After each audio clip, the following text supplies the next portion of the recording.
আমাদের মাঝে এখন যে জুলুমের মাত্রা, একজন আরেকজনের প্রতি যত বেশি জুলুম করতে পারি ততই মনে হয় নিজের কাছে খুশি লাগে, তৃপ্তি লাগে যে আমি তার উপর কি করতে পারছি, এই জিনিসটা ছাপাইয়ে দিতে পারছি, তার একটা ক্ষতি করতে পারছি, নিজের কাছে আত্মতৃপ্তি লাগে। হ্যাঁ, এখন ওই মজলুম ব্যক্তি সে আল্লাহর কাছে দোয়া করবে, এটার ফয়সালা অবশ্যই আল্লাহ কি করবেন, আল্লাহ করবেন। মাজলুমের মাঝে আল্লাহর মাঝে কোনো পর্দা থাকে না, কি থাকে না? মাজলুম দোয়া করার সাথে সাথে আল্লাহ এটা কি করে নেন।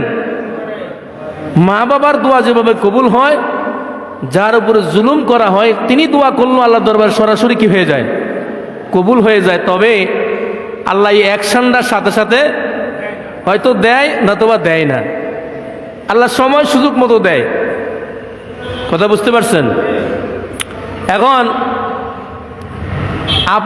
আপনার উপর জুলুম করা হয়েছে, আপনি মাজলুম, আপনি যদি এই কথা বলেন যে তুমি আমার উপরে যে জুলুম করেছো, আমার উপরে যে অন্যায় করেছো,